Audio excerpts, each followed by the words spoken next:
All right, everybody, welcome into Average Joe Sports Talk, our weekly high school preview show.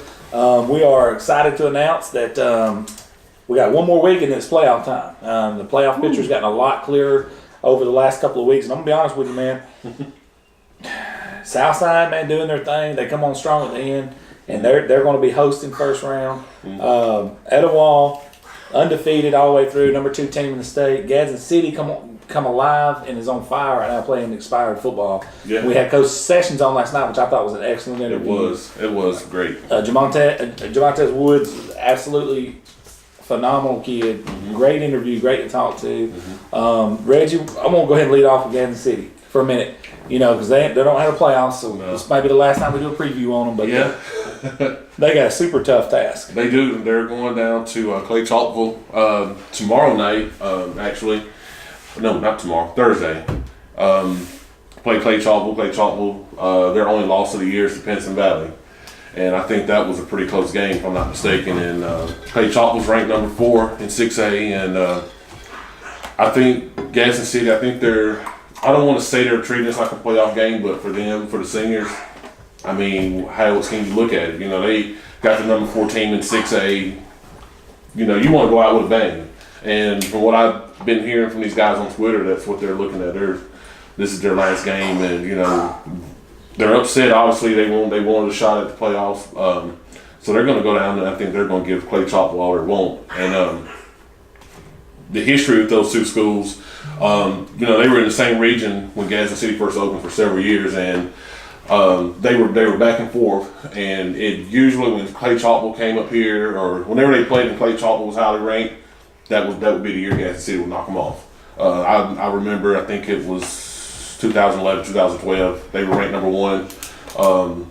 They came up here and Gadsden City just whooped them, you know. And I'm kind of hoping that's the case Thursday night. Gadsden City can be a tough out right now the way they're playing, the way they're running the football too. Yeah, that offensive line obviously came together, and that's what Coach had been saying. He said as soon as they gel and they come together and play as a unit, it's going to be hard to stop us. Yeah. So Coach Sessions, man, great guy, great job, way to fight through adversity. Yeah. He even talked about his kids. You know, he told them that. You know, everybody's. You know, it don't matter the outside source. What matters is what we're doing here. You know, stay focused. And that's one thing I like. He bragged more on their academics than anything else, and that just shows you what kind of coach he is and what kind of program he's trying to build. That before anything, we're going to put our academics first, and I like that. You know, oh, dude, I love it. You know, one of the main things about it is you know, you've supported them since day one, although we'll never let you go back to another game of theirs. And he knows that now. So yeah. He knows why you might not be wrong on the sidelines. Yeah. But man, I appreciate that, Reggie. We're going to move on. I'm going to talk to Dax for a minute. Dax, you know, you guys have got a tricky game heading into the playoffs because, like you said the other day, you know, if you already know who you're playing, you already know where your seed is. Keeping that momentum that you have going, and then you're going to play a tough game that could be a trap game, man. You know, a look ahead game. You know, some people may think that from the outside looking in. I know Coach Daugherty definitely probably got, you know, heightened focus on this game, but talk a little bit about how you get that out of there and do what you got to do. I think, you know, practice went well today, practice went well yesterday, so I think the guys are trying to stay focused, and I think they're doing a good job of it. So, yeah, just like I said last night, you know, just keeping the focus because, you know, it's kind of tricky, like you said. It's kind of a trap game when you're playing, knowing, you know, who you got the next week, and you know it's the first round of the playoffs, and you know no matter what happens in this game, you know that that's a lock now. When we played Alexandria and played Boaz, we knew we had to win those games for it to be a lock. Now that we've won those games, we now know it's a lock, which, you know, the Crossville game locked it up for us. So, you know, I think, yeah, it's definitely a trap game, but I think our guys are going to do a good job, and I think they're going to go in there, execute, and carry the momentum into that game. And then after that, they're going to carry it into Brewers. So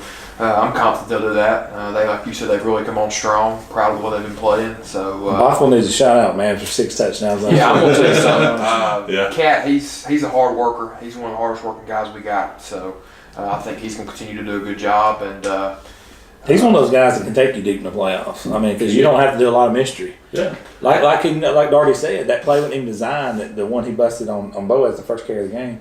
he read it. You know, like he seen the guy, took it. Smart Yeah. player. I mean, you know, Good vision. He and there's things that you can do with him that nobody's seen. So we're confident going into Cherokee County. Obviously, Coach Curry and those guys, they have a good football team. I saw where they we're not going to make the playoffs, so this is going to be the last game for their seniors. So I think they're going to try to go out with a bang. We're looking forward to it. And here's another one of those games where it's not far down the road, so we need you guys to come on out and travel with us. So travel well, which Southside does. They do. And come out and watch. You don't have to twist those people's arms. No, and centers are hard. That's a tough stadium to play in up there. From what I've heard, yeah. Well, I've never been there, so I'm excited to see how we're going to execute a game plan and put our hard hats on and go to work Friday night. No. It'd be a Shannon, very vanilla game plan, I'm sure. Not wanting to show too much. Yeah. Well, I think what we're going to see Friday night is a lot what we're going to see next week against Brewers. So Think so? I think so. Think they show that? Yeah, and You guys will show that? Yeah, I mean, so I think we're excited. Like I said, Cherokee County, they're going to try to go out with a bang. So travel well and come out there and watch us get a win Friday night. Cherokee County took Hoax Bluff down to the wire. They took them down to the wire. that was like They the did. quarterback They did. and the backup quarterback. Though they had a receiver Yeah. taking snaps. Okay. Yeah, so they had some. Now players. you're still tackling Darren Meade, so it's not like Yeah. and they're still scoring on Hoax Bluff. So Yeah. I mean, even though they don't have their quarterback, Hoax Bluff don't have their quarterback right now. Really, If Cherokee County shows up to play, they're dangerous. I mean, they got a good quarterback, some good running backs. they've always had tons of And, athletes. and, over there. and they're a tough working group. So, like I said, just it's exciting. We're excited to be out there Friday night and not looking towards Brewer. I understand that this is the first time Southside's been in the playoffs in 4 years. So I know some of them kids are excited. I don't think there's a kid on that team that's ever been to the playoffs. So Has it been that? yeah. So maybe as a freshman, I'm not positive, but the majority of the kids on the team have been to playoffs. So it's going to be exciting, but not overlooking Cherokee County. We got a couple more games we're going to talk about, and then we're going to talk about a couple of things that happened today and a couple of things in the very near future that we're about to do. You guys, here's a pretty tricky game. Hoax Bluff at Sardis. Now, if you look at this on paper, you're going to think, yeah, Hoax Bluff's just going to roll up there and roll through them. And Sardis is one of those gritty teams, tough. Yep. But, Hoax Bluff knows where they're going to be in the playoffs, right? So they already know who they're playing, things like that. Will they play their quarterback because he's injured? No way. I wouldn't. No way. I wouldn't. If they I wouldn't either. So does that make this game tricky like that Cherokee County game is tricky? Yeah, possibly. Either that or this is tricky because it's okay. And do you want to run lead today? That's where I was going with that. You don't play the quarterback. Do you run Meads or do you play the quarterback and save Meads? Like what do you do? The thing about it is, and here's my X factor in that game is Hoax Bluff's defense. Their defense is so good, and there's athletes everywhere on the defense side of the ball. Can Sardis score on them? It's going to be tough sledding. I mean, how many points do you need to beat Sardis this weekend? 20 I'd points? say 20, 21. You get 20 points, play defense the rest of the game. That's Coach Rob's MO too. Yeah. He don't try to run it up on nobody. Yeah. He's a classy guy. I'm like you, man. I'd actually probably go full. I'm obviously Coach Rob knows a lot more about football than me. If it was me, I'd probably let everybody play. And let's get up on them a little bit and then get some young guys. Get some young guys in, yeah. And then try to hope they're, Well, it's tough to do different things. And going into the final week, like with Southside, it would be tough if their game plan may be like he's saying, because it's tough to turn the light switch on and off, so. maybe want to show a little bit. It is tough to. I think you definitely have to play on until you get up, like Bo said, because if you just completely wipe them out of your game plan and don't play them, does that kill the momentum going into next week? I think it does. I think you have to. They've been in a roll and a rhythm the last couple of weeks. I think you got to keep them in that rhythm. Yeah. I think you're right. Yeah. All right. So there's a couple more games we're just going to run down right fast. Piedmont, Geraldine. I don't see any trouble out of that. Yeah. Piedmont have their Piedmont starters out smashing. by second quarter. It's a basketball Coosa school. Christian, which has come up on our map a lot here lately. They're playing at New Hope. That may be a little tricky. I still think Coosa's got a little too much firepower for them. Yeah, New Hope's a 3A school, but they have. I think they're in the middle of a pretty long losing streak. Yeah. They may have won one game this year, but I can't remember. But they're in the middle of a pretty long So losing there's no streak. hope for New Hope. I've actually heard of somebody on the radio call them No Hope. So, yeah, there's no hope for New Hope. So them and Douglas will be a barn burner is what we're saying. Or Brindley Mountain, yeah. They should have a little playoff amongst Man, I'm those gonna be honest with you, man. Brindley Mountain. Douglas ran it up on them, man. They did. That's tough. Now I'm gonna touch on this game, and then Woods is gonna talk about Etowah. We're gonna shut it down. The number 3 team in the nation, IMG Academy, who I covered in LA when they play Modern Day, is at Hoover. Most of you guys, by the time this video drops, you're probably gonna see the video of Josh Niblett and I. We did an interview at Hoover today. Sat down with Coach Niblett, talked a lot. We actually went and watched practice. Was invited to the facility, and we also have sideline passes for this weekend's game. We're probably going to be following Hoover from the sidelines throughout the playoffs and on into the Super 7, which we're all really excited about that as a channel. This game, and I don't really want to spoil the interview with Coach Niblett and I, but we talked about some of the things that they're going to have to do to give Robbie Ashford time to throw the ball, how they're going to block Smith on the edge. I mean, Nolan Smith's the number 1 defensive end in the nation, and he gets to the pass rusher at an alarming rate that I've never seen from a defensive end. And I've seen a lot of great high school defensive ends, I can promise you, but nobody gets the quarterback like this guy. This guy's he's got a motor, and I've not seen him been blocked. I mean, they were double and triple teaming him at Modern Day, and they couldn't stop him. Now the other problem is when you do get him blocked, I mean, you're still got 4-star linebacker, 2 4-star safeties, and I mean 2 4-star defensive backs, and then let's flip the ball on the other side. You're playing the nation's number 1 running back, the nation's number 4 running back. You got a 5-star number 2 tackle in America, a 4-star, I think number 6 guard in America on the offensive line. I mean, when's it end? They're just stacked. 2 4-star wide receivers. Wow. So in other words, and Coach Niblett, like I said, I'm not trying to ruin the interview with Coach Niblett and I, but he even talked about it. He's like, when we realized we could play them last year, they were up on us 23-0 at halftime. That's what he said, and they were. I was at the game. When we realized, he said in the locker room, he said, are we going to lay down and roll over and get killed on our own field in front of our own fans?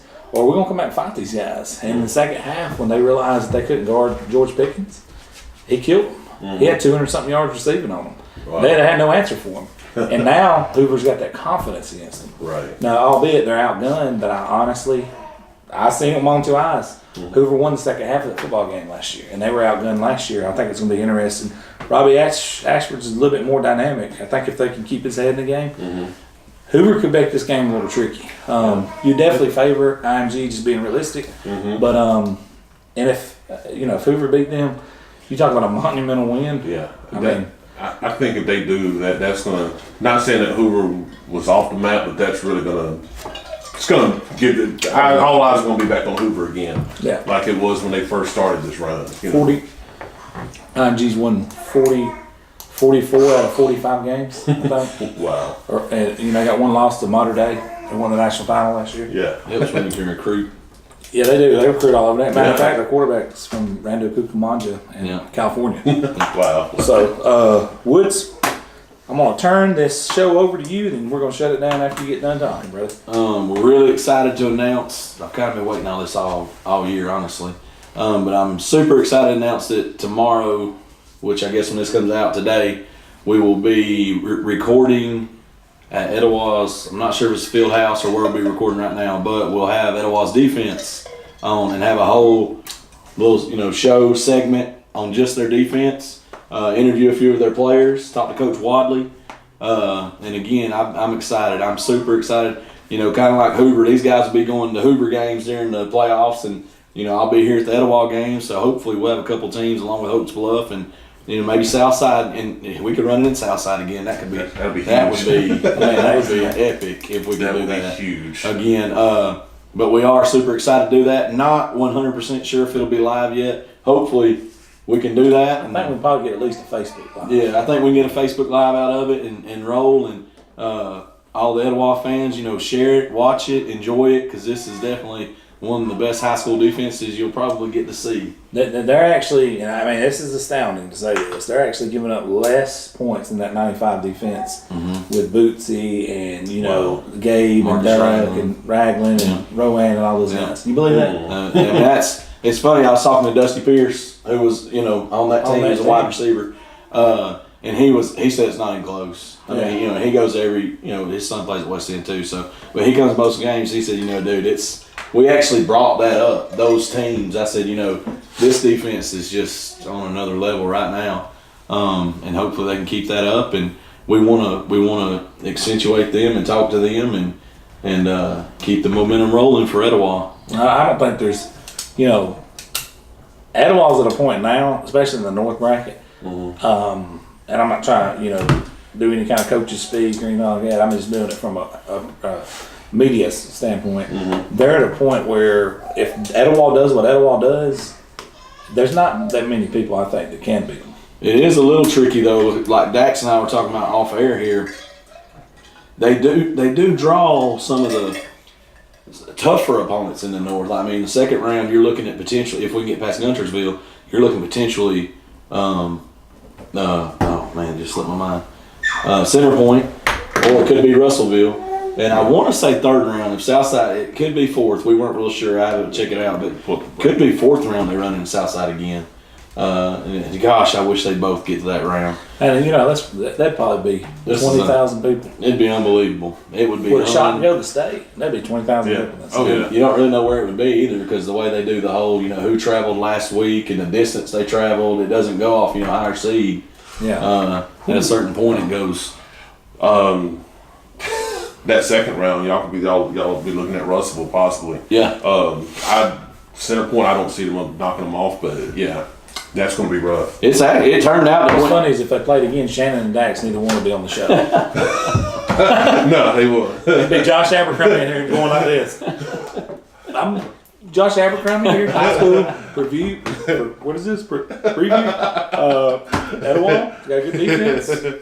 Dax and Shannon chose to sit out, and I can assure you, if we're in the fourth round or the third round, I won't be here. Nothing against anybody here, but I don't know if he'll be here either.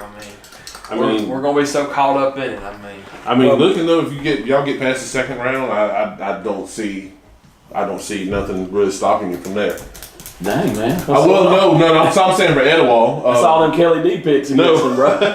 No. Kelly D. And somewhere Southside. saying Etowah's losing this week. Yo, And Etowah. really the same with Southside. Southside, y'all get past the second round. Y'all should have no problem. Mortimer Jordan probably waiting on y'all. But That's a cool place to go. If you heard heard Yeah, that's where Dalton's. Dalton's last game was there, wasn't it? Yeah, Mortimer Jordan. well, that was a cool place to go. They were physical, man. They were in like a wing tee Yeah. back then. Man, we're gonna run this one a little bit long. We're gonna shut it down. Yeah, super excited about Etowah. We're featuring their whole defensive unit. They need to be spotlighted. Oh, yeah. They have some astounding stats that we're going to share with you guys tomorrow or today. Just crazy stats about a defense, scoring wise. Actually physically scoring and then not giving up points too. I mean, it's unreal. But with that being said, we're going to shut this video down, guys. Please hit the subscribe button if you haven't yet, and please hit the bell for the notifications. This is Average Joe Sports Talk. Good night.